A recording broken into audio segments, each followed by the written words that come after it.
தொகுதி வரையறையில் பாஜக பொய் சொல்வதாக திமுக அமைப்பு செயலாளர் RS பாரதி குற்றம் சாட்டியுள்ளார். தஞ்சாவூரில் செய்தியாளர்களை சந்தித்த அவர், அனைத்து கட்சிகளும் ஒன்றுபட்டால்தான் தமிழ்நாட்டை காப்பாற்ற முடியும் எனவும் வேண்டுகோள் விடுத்துள்ளார்.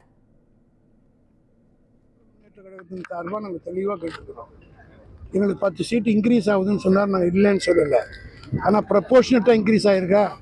உத்தரப்பிரதேசுக்கு எவ்வளோ ஆயிருக்கு, பீகாருக்கு எவ்வளோ ஆகுது? ஒட்டாம் பொதுவாக மக்களை ஏமாற்றுகிற வகையில் 39 ஜனத்தொகை ஏறாருன்னா 10 சீட்டு இன்க்ரீஸ் ஆகுறதுன்றது அவர் சொல்கிறாரு. இல்லைன்னு நாங்கள் மறுக்கல. ஆனால் எங்களுக்கு 10, எங்களுக்கு ஜிஎஸ்டி பணத்தை கொண்டு போய் எங்களுக்கு 29 பைசா கொடுக்குறீங்க, அவங்க 2000 ரூபா கொடுக்குறீங்க உத்தரப்பிரதேஷ்காரனுக்கு. அதே போல் இங்கே எங்களுக்கு 10 சீட்டை கொடுத்துட்டு அங்கே 84 சீட்டை அவங்களுக்கு கொடுக்குறீங்க.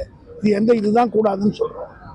இதை புரிஞ்சுக்காம மக்களை குழப்புகிற வகையில் தெளிவு இல்லாமல் அமித்ஷா எதை ஒழுங்காக சொல்லியிருக்காரு. இது எங்களெல்லாம் பிரிவினைவாதின்னு சொல்கிறாரு.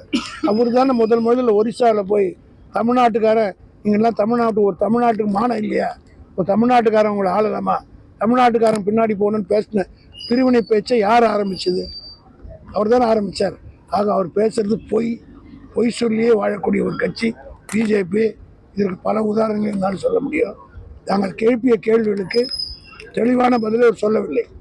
ராஜா கேட்டிருக்கிறார், திராவிட முன்னேற்ற கழக எம்பிக்கள் கேட்டிருக்கிறார்கள். ஆக அது எல்லாம் தெளிவாக எங்கள் முதலமைச்சர் தெரிவித்து விட்டார்.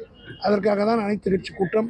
எல்லோரும் தமிழ்நாட்டில் இருக்கிற ஒன்றுபட்டால்தான் தமிழ்நாடு காப்பாற்றப்படும்.